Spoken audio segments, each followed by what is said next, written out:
unemployment is higher under every tax cut that we have delivered by Republicans. In fact, and if we want to go on a historic level, 9 out of 10 of the last recessions in America happened under Republican control. Republicans add more to the debt faster than Democrats have.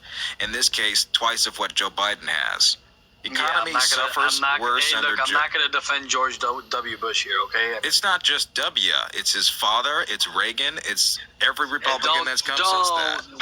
Don't talk about Reagan like that. I would absolutely talk shit on Reagan, my guy. That guy was on autopilot for 8 fucking years, and what he was able to deliver was disastrous towards the gay community, towards seniors, towards children, towards the Middle East. Some of the greatest presidents of all time were actually Republican.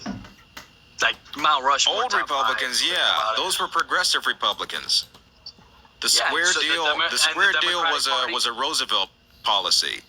The trust busting and antitrust policies under Roosevelt, that was progressive. In fact, he started up the Progressive Republican Party, or New Republican Party, I can't remember.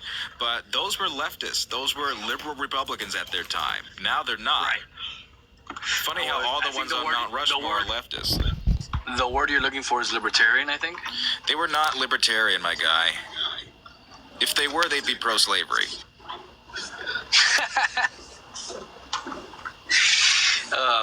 Andrew Jackson, Abraham Lincoln, Republican Party. Andrew Jackson would be a Republican today. Yes. Yeah. He was a slave owner. Yeah, I mean, look, after Obama, he would side the with the Democratic party. He would not vote for Obama, and you know that. No, what I'm saying is after Obama was elected, the Democratic Party has been a joke in a way. In my opinion, in my eyes. It's been a joke. Which party suggested injecting a very powerful light into the human body and disinfectant to treat COVID? Which party talked about airports in 1776? Which party keeps going on about post-birth abortion that doesn't exist? You want to call us the jokes? We at least get shit done. Hey, look, we're not in favor of baby killers, but we don't kill babies. In fact, yes, you are, because your policies in your states have unalived more infants. Lack of abortion access, there are no exceptions in some of these states, but and when they are, they're extremely restrictive and have to go through that bureaucratic red tape. But one second, okay? If we want to talk baby killers, more women, more infants have died under Republican policies in Republican states after the repeal of Roe v. Wade. Okay, hold up. Some 8 to 15% in some states. Nationwide abortion has gone up. If you want to talk about that, I'm completely against that. But I think that the life of the mother is more important. I think that if it's any type of incest, rape, a young woman, 10, 12, 11, 13, 14, 15-year-old woman, that is absolutely should be an exception. But abortion into a 9-month term, I find it kind of ridiculous. That does not happen. They allow you. It's funny you say only in medical expenses. That's exactly what happens when it comes to 9th-month abortion. That there is a fetal abnormality or issues with the mother, meaning that if it was a natural birth, it would die shortly after or would kill the woman carrying it. So typically, in the 9th month, they seek out the gentlest means possible, usually a C-section or induction of labor, not lethal abortions like that.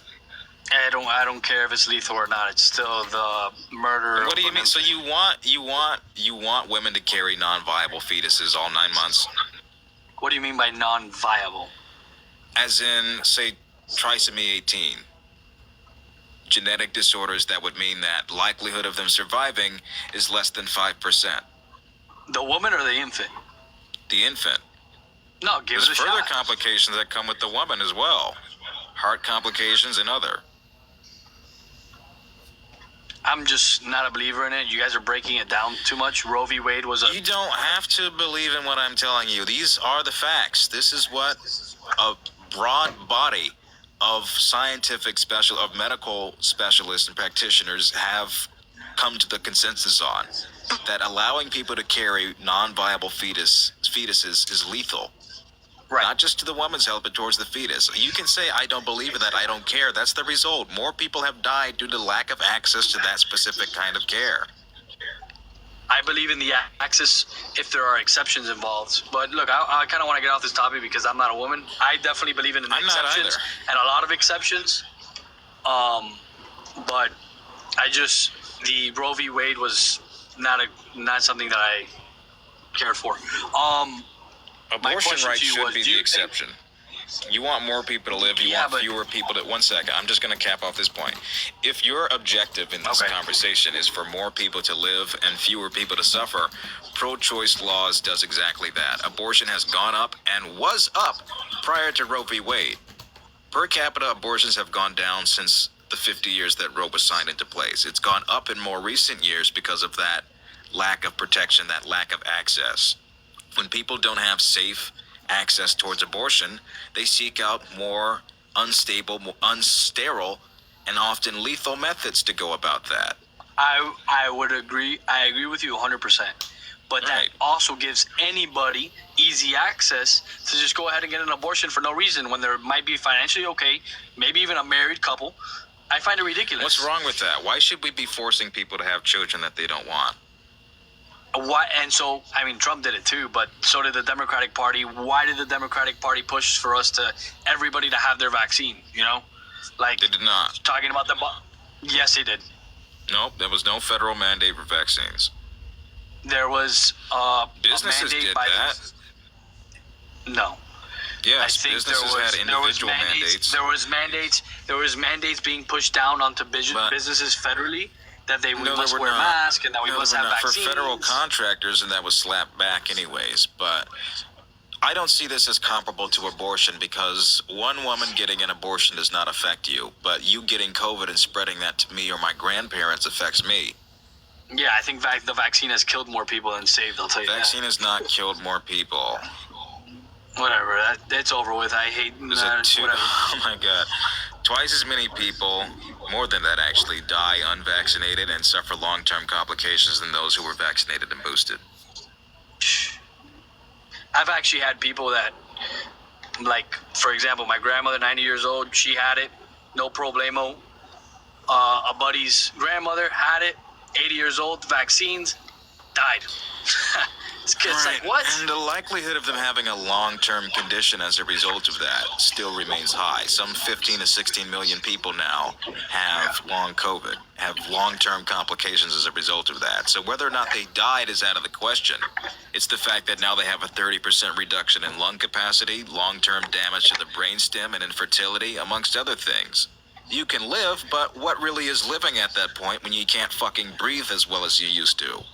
Were you for the policy that Trump, just before he left office, where it was to push out these vaccines as soon as possible? I forget what that. So that wasn't his policy. Operation Warp Speed was not about the distribution; it was about the development. Gotcha. Okay. My last question to you. You said that a few times now. Yeah, sorry, man. This is getting too good. Do you believe that a biological? Just good at what I do. Yeah. Yeah. Do you believe? Yeah, that's where I'm gonna go. A biological man is allowed to play in any type of women's sports. A biological man. A biological man. What's a biological? Trans men are biological men. No, they're not. If you haven't. Yeah, they are. You are biological, meaning you're a living organism and you're a man. Okay, let me rephrase it because this whole definition of this liberal, I don't know, X, Y, and chromosomes. What if you have X, Y, and chromosomes? What are you born as? I'm sorry. What was the question? If you have X and Y chromosomes, what are you born as? So that would be male, and then XX is female. Correct. So you think somebody with X and Y chromosomes could play in women's sports, in any type of women's sports, in any level? So we have weight classes for this reason. Oh my God! Are you guys that delusional? Are we saying that people with Swyer syndrome, like the athlete, the boxer Imani, shouldn't be able to participate in these sports because their chromosomes may not match? They still present and were developed as females. If we're going on a chromosome level, then I think we can discount that. But if we're talking about just trans women, just 1 second. If we're talking about trans women in sports, I believe that there should be a criteria of them being on that, and there is that within boxing, within high competitive sports, within swimming and track and field and things like that, is that there has to be the requirement of them being on HRT, hormone replacement therapy for a certain amount of time. Puts them physiologically closer towards their naturally born female competitors. I think that is as fair as it gets. Okay, so from what I understood from what happened in the Olympics is that she was a biological woman, meaning XX. She had X and X chromosomes, and she was taking hormones. She had XY. She was not getting hormone surgeries. She had XY chromosomes? She had an excess amount of testosterone and had to do hormone therapy for that. She is female. She has Swyer syndrome, meaning that the chromosomes don't match the biological makeup of her. She still has female reproductive parts, ovaries, things like that. Her chromosomes just don't match. Yeah, I mean, if she was born a woman, I guess, to put it in simple terms, I really don't care as long as there's no policy saying, you know, you can't take hormones, this, that, or whatnot. But it's happening every day in high schools, and thank God Governor Ron DeSantis banned it, as he should have. Imagine being a woman. He doesn't allow for anybody with X and Y chromosomes to compete in X and X chromosome sports. Why should people with DSD and Swyer syndrome be barred? I don't even know what DSD and Swyer syndrome is. People whose chromosomes don't match their makeup, don't match their anatomy. You can I can't remember the name of the test, but you can get this tested. You can test your chromosomes. Some people, in fact, millions of people have chromosomes that don't match what they are, who they are. I didn't know that. Yeah, are we just going to be testing people's chromosomes when they come to sports now? Well, I mean, what is that, like 1 in 100,000 kids you're talking about? Like, how that's rare still is millions of Americans. So if that's the argument, then test everyone. Weed out any possibility of it. 1 in every 100,000 Americans is millions of Americans, especially when you break it down into high school sports. Americans, yes, there are millions of Americans with DSD and Swyer syndrome. Millions more that are intersex as well, sure. And intersex is like you were born both sexes, pretty much. Combination of sex chromosomes and features, yes. But just to put a cap on this, there's no inherent advantage that trans athletes are seeing over cis athletes. In fact, the loss rate is much higher than it is the winning rate. Doesn't matter. They still shouldn't be able to compete. It's kind of ridiculous. Then no one should compete in sports. Oh my God. Why? Because we're worried about the possibility of losing. I don't understand this. I mean, if we're worried about the possibility of losing with a competitor with another advantage, then Michael Phelps shouldn't be allowed to participate because of his big ass lungs and webbed feet.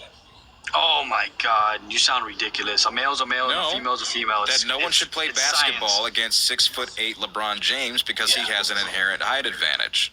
Oh my God, you sound ridiculous saying that. Well, we're talking about biological advantages with our opponents, so by that virtue, we should eliminate cis people then. At the end of the day, I might be competing against somebody with higher or lower testosterone against me. I might have the advantage or disadvantage.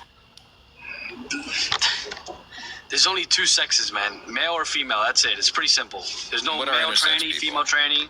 Can we stop with that language, man? I'm going to kick you if you say that again. Sure.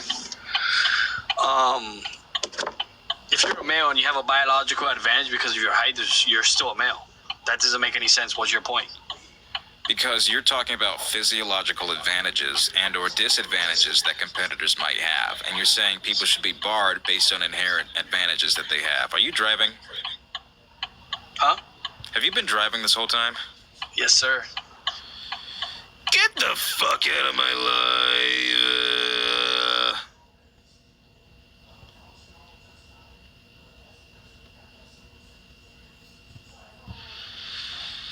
I gotta pee. If you guys are enjoying this early live today, there's a Venmo Cash App in the bio. I'm putting in the fucking legwork with this shit. I see there's people in the box. Just give me a moment. What the fuck is this bullshit? Bill reminder? I barely even use the goddamn gas. Oh, well, my steaming hot showers aside. Okay, give me